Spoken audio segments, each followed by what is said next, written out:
இப்போது புதிய அறிமுகம் ஆச்சி ஹோட்டல் சாம்பார் 50 கிராம் ரூபாய் 20 மட்டுமே. தமிழர்களின் number 1 choice Tamil matrimony.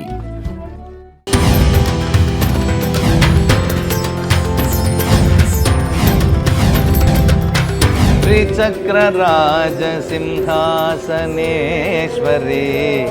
Sri Lalitha அம்பிகே. அது பார்த்து என்னோட அம்மாவும் என் மனைவியும் ஆனந்த கண்ணீர் விட்டாங்க.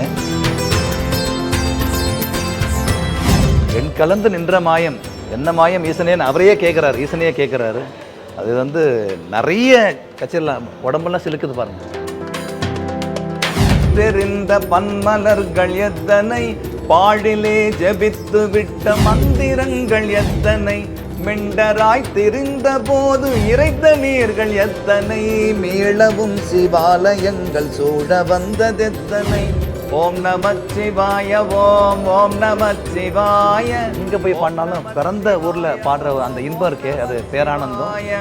ஓம் நமச்சிவாய ஓம் ஓம் நமச்சிவாய பாடியிருக்கேன். தமிழ், தெலுங்கு, கன்னடா, மலையாளம், ஒரு ஹிந்தி சாங் கூட பாடியிருக்கேன்.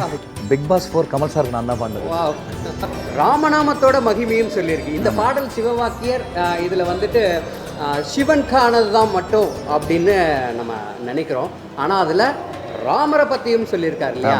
நானதேது நீயதேது நடுவில் நின்றதேதடா, கோணதேது குருவதேது கூறிடும் குலாமரே, ஆனதேது அழிவதேது அப்புறத்தில் அப்புறம், ஏனதேது ராம ராம ராம என்னும் நாமமே. சுந்தரவேல் அபிஷேக சுத்த திருநீரணிந்தால் வந்தமர்ந்த மூத்தவளும் வழி பார்த்து போய் விடுவாள்.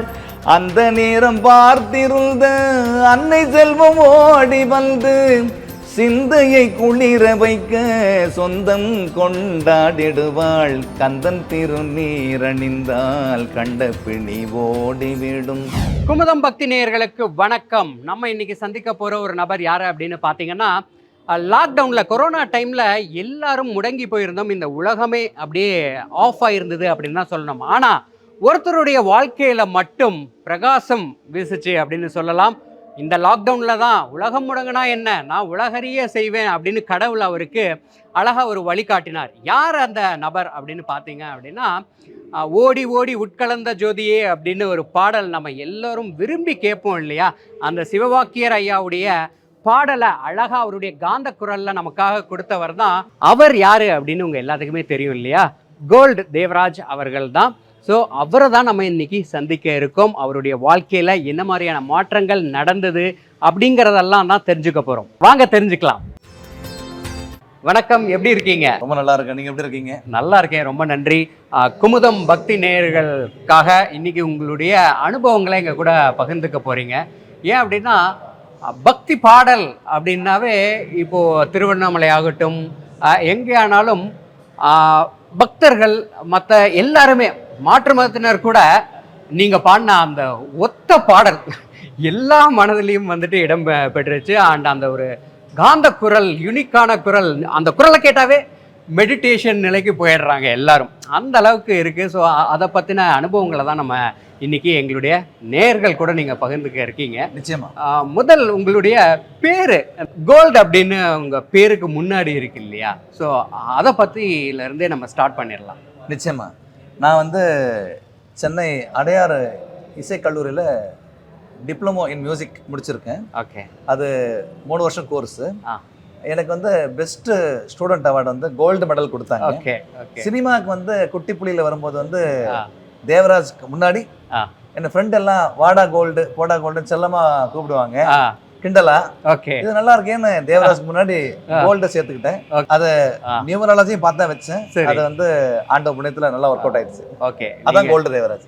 சூப்பருங்க. ரொம்ப அற்புதமா உங்களுடைய பேருக்கான ரொம்ப அர்த்தமுள்ள இதா இருக்கு.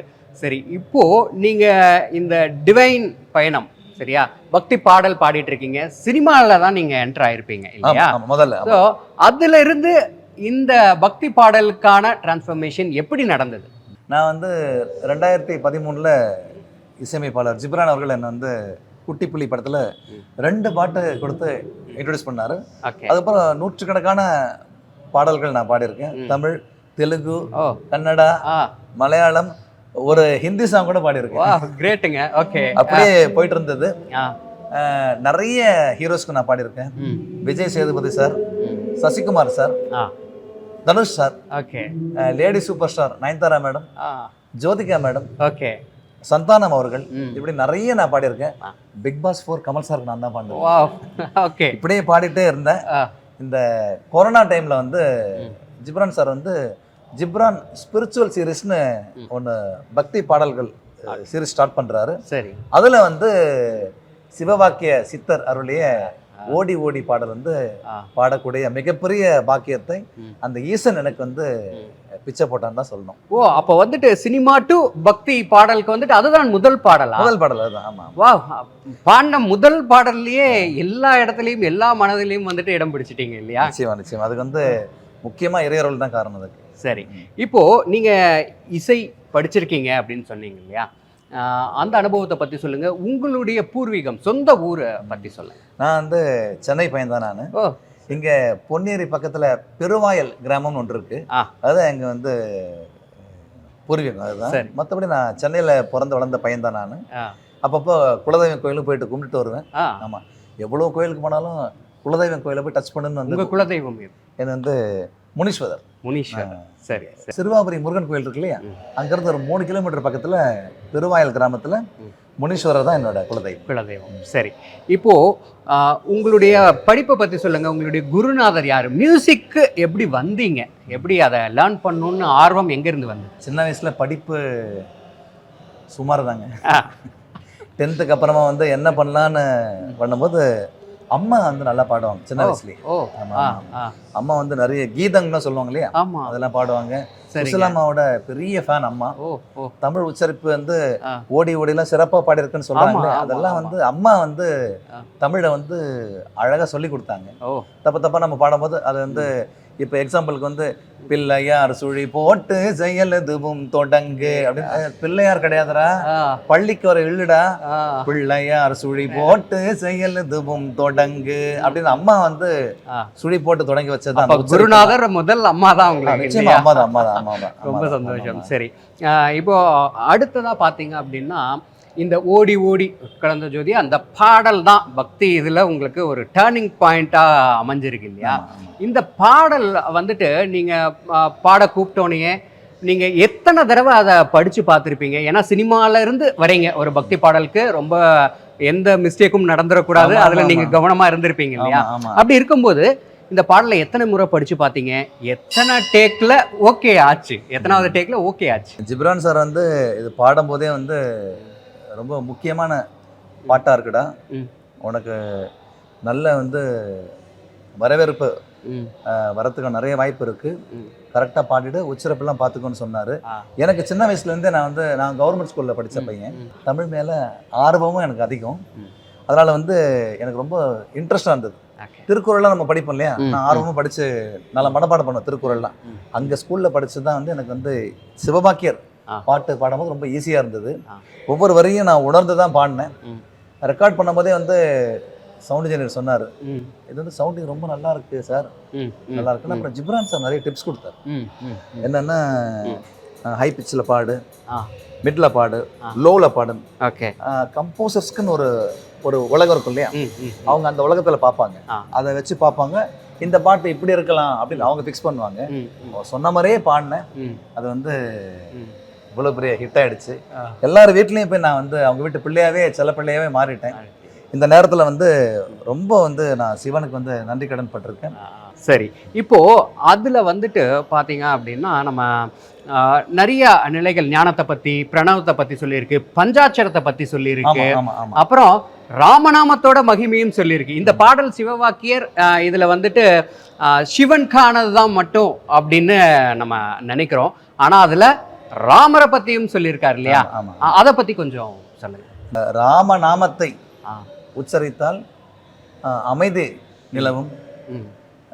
ஞானம் பிறக்கும், ம். ராமநாமத்தையும் உச்சரிங்கள்னு சிவவாக்கியர் சொல்லியிருக்காரு. ஆ. நானும் டீட்டெயிலாக படித்தேன் அது. ஆ. ஸோ ராமரை பற்றியும் வந்து சிவவாக்கியர் சொல்லியிருக்காரு. ம். 2 இடத்துல சொல்லியிருக்காரு. ஆ. இதே பாடலில் ஆ. 2 இடத்துல முக்கியமான இடத்துல சொல்லியிருக்காரு. ம். அந்த வகையில் அவர் ராமரை தான் சொல்றாரு. அதை அப்படியே பாடி காமிச்சிருங்களேன் அந்த ராம வரிகளை. நானதேது நீயதேது நடுவில் நின்றதேதடா, கோணதேது குருவதேது கூறிடும் குலாமரே, ஆனதேது அழிவதேது அப்புறத்தில் அப்புறம், ஏனதேது ராம ராம ராம என்னும் நாமமே.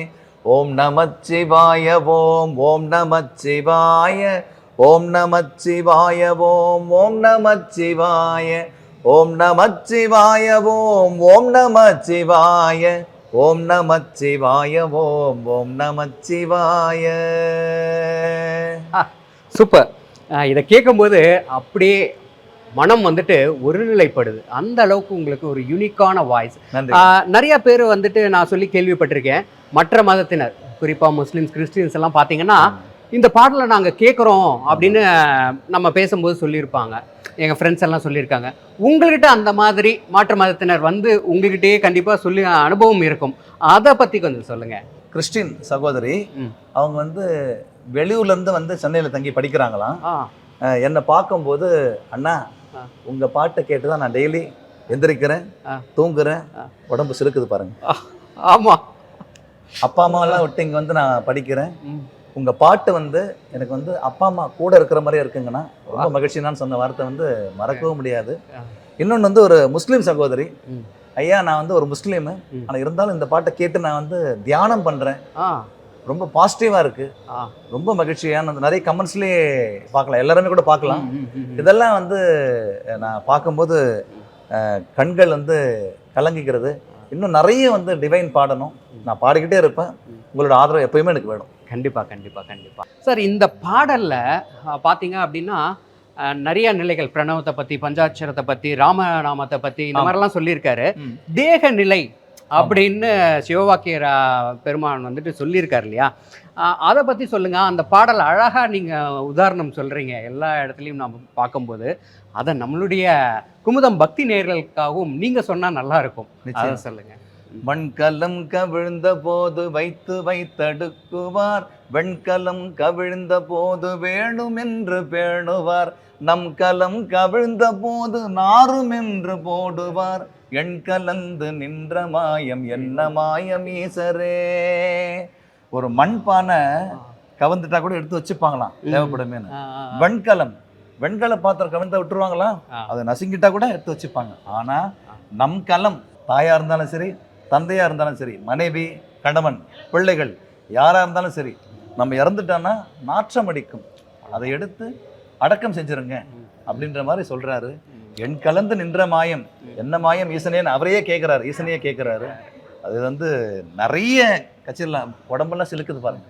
ஏன்னா அந்த ஒரு 4 வரி, ஆனால் அதை பார்க்கும்போது அவ்வளோ இதாக இருக்கும். நீங்கள் பாடும்போது இது அனுபவம் எப்படி இருந்தது, அண்ட் எத்தனாவது டேக்கில் நீங்கள் ஓகே பண்ணீங்கன்னு சொல்லவே இல்லையா, சொல்லிடுங்க. இல்லை, இது வந்து நான் வந்து மொத்தமாக 6 லேயர்ஸாக நான் பாடினேன்.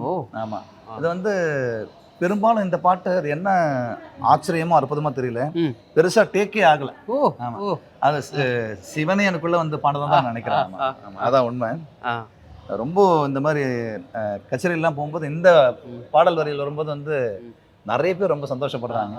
இந்த குறிப்பிட்ட இந்த 4 வரியை வந்து கேட்குறாங்க. அப்புறம் அம்பலத்தை அம்பு கொண்டு அசங்கென்றால் அசங்குமோ, கம்பமற்ற பார்க்கடல் கலங்கென்றால் கலங்குமோ, இன்பமற்ற யோகியை இருளும் வந்து அணுகுமோ, செம்பொன்னம்பலத்துளே தெளிந்ததே சிவாயமே, இப்படின்னு சொல்லிட்டே போலாம் ஐயா. Okay, fine sir. இப்போ உங்களுடைய மறக்க முடியாத ஃபீட்பேக் ஒன்று இருக்கும், அதாவது உங்களுடைய பாடலை கேட்டுட்டு ரசிகராக வந்துட்டு ஒரு ஃபீட்பேக் கொடுத்துருப்பாங்க. அப்படி உங்களுக்கு மறக்க முடியாத ஃபீட்பேக் அப்படின்னு என்ன இருக்கு? நிச்சயமா நான் வந்து ஒரு 4-5 மாதத்துக்கு முன்னாடி ஷட்டில் ஆடிட்டு டிஷர்ட்டு பேண்ட்டோட வந்து சைதாப்பேட்டை நோக்கி வீட்டுக்கு போயிட்டு இருக்கேன். அப்போது ஆடி மாதம் டைம், அது பப்ளிக் ஷோ நடந்துட்டு இருக்கு. சின்ன வயசுல இருந்தே வந்து கச்சேரி பாக்குற பழக்கம் உண்டு, இன்னைக்கு உண்டு எனக்கு. லைவ் கச்சேரி பார்த்தா நிறைய அறிவு வளரும்னு நம்புறவன் நான். கச்சேரி பார்த்துட்டு இருக்கேன், ஒரு வேனுக்கு பின்னாடி இருந்து பார்த்துட்டு இருக்கேன். ஒரு ஹஸ்பண்ட் ஒய்ஃப் ரொம்ப நாளா என்ன, ரொம்ப நேரமா என்ன பார்த்துட்டு இருக்காங்க போல இருக்கு. அந்த அம்மா ஓடி வந்தாங்க, அண்ணா அண்ணா நீங்க தான் ஓடி ஓடி கோல்டு தேவராஜ் அண்ணாவா? ஆமாம்மா நான் தான்மா, இந்த கெட்டப்ல கூட கண்டுபிடிச்சிங்களே, ரொம்ப சந்தோஷமா இருக்குமான்னு சொன்னேன். அண்ணா எனக்கும் எங்க ஹஸ்பண்டுக்கும் இதுதான் நான் டெய்லி வந்து வேத வாக்கா இருக்கு.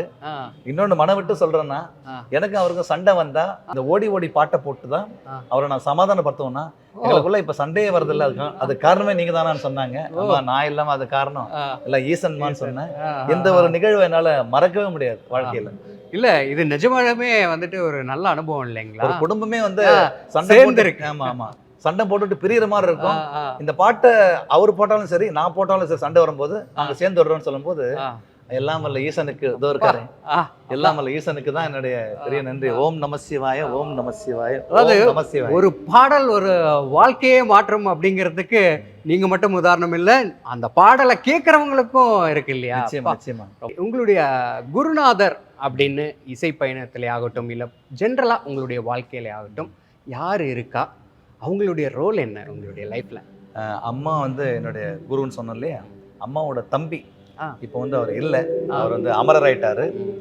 ஜெகதீஸ்வரன் சொல்லிட்டு அவர் தான் தாய் மாமன். அவர் மியூசிக் காலேஜ் முடிச்சுட்டு வெளியே வரும்போது இவனுக்கு படிப்பு சுமாரா வருது, பாட்டு நல்லா வருது, பாட்டுல சேர்த்துடலாம் அப்படின்னு மியூசிக் காலேஜ் வழிகாட்டி விட்டது அவர் தான். அதே மாதிரி எனக்கு முதல் மேடை கொடுத்ததும் அவர் தான். சென்னை டி நகர் முப்பாத்தம்மன் கோயில் இருக்கு இல்லையா, அங்க வந்து முதல் மேடை கொடுத்ததும் அவர் தான். ஸோ இந்த நேரத்தில் வந்து அவருக்கும் நன்றி தெரிவிச்சுக்கிறேன். என்னுடைய வாத்தியார் பாலப்பட்டு டாக்டர் ஆர் ராஜேந்திரன் அவர்கள், அவர் வந்து கோயம்புத்தூர் மியூசிக் காலேஜில் முன்னாள் பிரின்சிபல், அவர் இப்போ ரிட்டையர்மெண்ட் ஆகிட்டார். அவர்கிட்ட நான் வந்து மாதத்துக்கு ஒரு முறையாவது பேசிடுவேன். அவர் வந்து என்னை வந்து அழகாக வந்து வழி நடத்திட்டே போவார். எந்த நல்ல விஷயம் நடந்தாலும் அவருக்கு முதல்ல சொல்லிடுவேன். இவங்க 2 பேரும் என்னுடைய முக்கியமான குருக்கள். உங்களுடைய நிகழ்ச்சியில் இதுவும் நான் ஒரு கேள்விப்பட்டது தான், உங்ககிட்ட இப்போ கேட்குறேன், பார்த்தா கேட்கணும்னு நினச்சிட்டு இருந்தது. பட்டாம்பூச்சி வந்துட்டு இந்த ஓடி ஓடி பாடல் பாடி முடிக்கிற அந்த தருணத்தில் வந்து அவங்க பக்கத்திலேயே உட்கார்ந்து இருந்தது அப்படின்னு நான் கேள்விப்பட்டிருக்கேன்.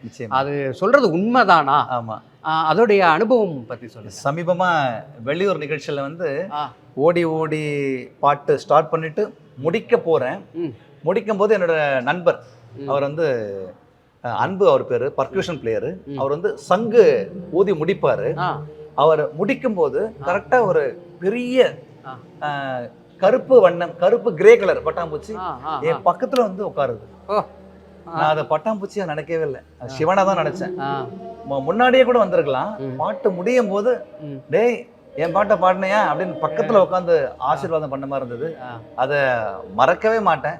சிவன் என் கூட தான் இருக்காரு. அப்பா, அதாவது எல்லா உயிரும் ஒரே இதுதான் அப்படின்னு சொல்ற மாதிரி பட்டாம்பூச்சி ரூபத்துல உங்களுக்கு சிவன் காட்சி கொடுத்தாரு. சரி, இப்போ நீங்க உங்களுடைய பயணம் இப்ப தொடர்ந்து பண்ணிட்டு இருக்கீங்க. சினிமால இருந்து டிவைன் பக்தி பாடல் இருக்கு. இப்போ வரதெல்லாம் எப்படி வருது உங்களுக்கு? பக்தி பாடல்களா அந்த மாதிரி தான் வருதா, இல்லைன்னா உங்களுக்கு சினிமா பாடல்களும் வருதா? ஹானஸ்ட்லி உண்மை சொல்லணும்னா கரண்ட்ல பக்தி பாட்டு தான் நிறைய பாடிட்டு இருக்கேன். ஆனா சினிமா பாடல்களும் நான் வந்து பாடிட்டு தான் இருக்கேன். 2மே கலந்து தான் பாடிட்டு இருக்கேன். இப்போ கரண்ட்ல வந்து பக்தி பாட்டு தான் நிறைய வருது. சினிமா பாட்டை நான் வந்து நிச்சயமா பாடுவேன். ஓகே, வெளிநாடுகள்லையும் பார்த்தீங்க அப்படின்னா நிறைய ரசிகர்கள் இருக்காங்க. அந்த ஒரு பாடலை கேட்டு அப்படியே மெய் மறந்து போறவங்க நிறைய ஏராளம். ஏன்னா தமிழர்கள் வந்துட்டு அங்கே எல்லா நாடுகள்லையும் இருக்காங்க இல்லையா? அப்படி உங்களுக்கு எல்லா நாடுகள்லையும் உங்களுடைய குரலுக்கு நிறைய பேர் ரசிகராக இருக்காங்க. அவங்களுடைய அனுபவங்கள், அவங்கள சந்திச்சிருக்கீங்களா? அதை பற்றி கொஞ்சம் சொல்லுங்க. வெளிநாடு ரசிகர்கள் வந்து இன்ஸ்டாகிராம்லேயும் எனக்கு வந்து நம்பர் எப்படியே பிடிச்சிட்டு வந்து வாட்ஸ்அப்லலாம் வராங்க. ரொம்ப மகிழ்ச்சி. உங்கள் பாட்டை தான் வந்து எங்களுக்கு வந்து கந்த சஷ்டி கவசம் மாதிரி வந்து டெய்லி நாங்கள் கேட்குறோம். நிறைய பாடுங்க. அவங்களோட கோரிக்கை என்னன்னா, ஓடி ஓடி பாடிட்டீங்க, நாங்களாம் சந்தோஷமா இருக்கோம். ஆனால் நிறைய சிவன் பாட்டு பாடிட்டே இருக்குன்னு ரிக்வெஸ்ட் வருது. நம்ம குமுதம் பக்தி மூலமாக நான் சொல்லிக்கிறேன், நான் நிறைய சிவன் பாட்டு பாட போகிறோங்க. உங்களோட ஆசீர்வாதம் இப்போ மாதிரி எப்பயும் எனக்கு வேணும். நன்றி. சரி, இப்போ வந்துட்டு சிவன் பாடல் பாடுறீங்க அப்படின்னு சொன்னீங்க. அதே மாதிரி முருகர் அப்படின்னா இப்போ எக்கச்சக்கமான வழிபாடுகள், வேல் பூஜை, வேல் மாறல் இதெல்லாம் நிறைய நடந்துட்டு இருக்கு. இப்போ சமீபமா பார்த்தீங்கன்னா முருக பக்தர்கள் நிறைய இருக்காங்க. ஆமாம். வேல் மாறல் நீங்க பாடி உண்டா? பாடி இருக்கீங்களா? ஆமாம், ஜிப்ரான் சார் மியூசிக்ல வேல் மாறல் பாடி. அதை ஒரு 2 வரி நமக்கா. திருத்தணியில் உதித்தருளும் ஒருத்தன் மல்லை வெறுத்தன் என துள்ளத்தில் ஊரை கருத்தன் மயில் நடத்து குகன் வேலே. திருத்தணியில் உதித்தருளும் ஒருத்தன் மல்லை வெறுத்தன் என துள்ளத்தில் ஊரை கருத்தன் மயில் நடத்து குகன் வேலே.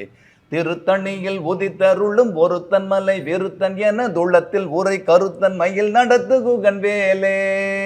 இப்ப மணி அடிச்சது இல்லையா, அது முருகனே வந்து அடிச்ச மாதிரி இருக்கு எனக்கு. அதாவது எஸ்பிபி சார் தான் நம்ம இதுக்கு முன்னாடி நம்ம அந்த மாதிரி இருக்கும். அதுக்கப்புறம் உங்களுடையது, அதாவது திருவண்ணாமலை அந்த பாடல் அப்படின்னாவே ஐயா அவங்க பாடினது. எஸ்பிபி ஐயா தான். அதை தொடர்ந்து இப்போ பார்த்தீங்கன்னா கிரிவலம் வரும்போது உங்களுடைய பாடலும் அந்த வரிசையில் அவருடைய பாடல், அடுத்தது உங்களுடைய பாடல் கேட்காம கிரிவலம் யாரும் பண்றதில்லை. நானே ரொம்ப நன்றி. அவருடைய பாடல் அடுத்ததாகன்னு சொன்னீங்க, மிகச்சரி. ஃபர்ஸ்ட் அவர் தான், அவருக்கு அப்புறம் தான் நான். எஸ்பிபி சார் பற்றி நீங்கள் சொன்னீங்களே, அதில் நானும் சொல்கிறேன். 2014 வந்து புஜ்ஜிமான்னு ஒரு தெலுங்கு பாட்டு பாடுறேன். அதுக்கு வந்து உகாதி புரஸ்கார் அவார்டு எனக்கு கிடைச்சது. அது என்னன்னா, வெள்ளியில் வந்து சிவன் நடனம் ஆடுற மாதிரி ஒரு சிலை, அது எஸ்பிபி சார் கையாலேயே வாங்கினேன். அவர் அன்னைக்கு கொடுத்த அந்த ஆசீர்வாதம் இந்த சிவன் பாட்டு மூலமாகவே, எஸ்பிபி சார் கொடுத்த அவார்டு மூலமாகவே நான் வந்து உலக புகழ் அடைஞ்சிருக்கேன். உங்கள் எல்லார் வீட்லேயும் வந்து நான் வந்து சேர்ந்துருக்கேன், உங்கள் வீட்டு பிள்ளையா. அதுக்கு வந்து எஸ்பிபி சாரும் ஒரு முக்கிய காரணம். நிச்சயமா நிச்சயமா. லாக்டவுனில் பார்த்தீங்க அப்படின்னா எல்லாரும் முடங்கி போயிருந்தாங்க. ஆனால் உங்களுக்கு மட்டும் அந்த லாக்டவுனில் தான் ஒரு வாழ்க்கையே வந்துட்டு டேர்னிங் பாயிண்ட்டாக அமைஞ்சது இல்லையா? அதை பற்றி நீங்கள் கண்டிப்பாக சொல்லணும். சொல்லுங்கள். ஏன் அப்படின்னா இதுக்கு முன்னாடி நிறைய பாடியிருப்பீங்க, ஆனால் இந்த லாக்டவுனில் எப்படி இது கரெக்டாக வந்தது, அந்த டைமில் இந்த பாடலை எப்படி பதிவு பண்ணணும்னு நினச்சி இந்த ஒரு கோ இன்சிடெண்ட்டாக நடந்திருக்கும் இல்லையா, அந்த அனுபவத்தை சொல்லுங்கள். நிச்சயமா. நம்ம எல்லாருமே வந்து வீட்டை விட்டு வெளியவே வர முடியாத ஒரு சூழ்நிலை. அந்த டைமில் வந்து கொஞ்சம் வந்து லாக்டவுன் சிறிதளவு வந்து தளர்த்தப்பட்டது இல்லையா? அப்போ வந்து ஜிப்ரான் சார் வந்து பிளான் பண்றாரு, நம்ம ஜிப்ரான் ஸ்பிரிச்சுவல் சீரிஸ் பண்ணலாம்.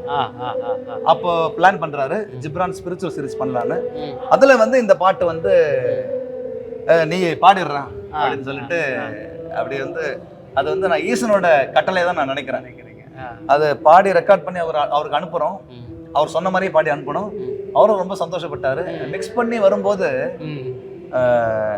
அது கேட்கும் போது பேரானந்தமா இருந்தது. அது எல்லாருமே வந்து ஏத்துக்கிட்டு என்னை வந்து வாழ்த்தி வெற்றியடை செஞ்சீங்க சார். சிவன் பாடல், முருகர் பாடல் இதெல்லாம் கேட்டோம். அம்பாளை பத்தி ஏதாச்சும் பாடல் நம்மளுடைய குமுதம் பக்தி நேயர்களுக்காக பாடுங்களேன். ஸ்ரீ சக்கர ராஜ சிம்ஹாசனேஸ்வரி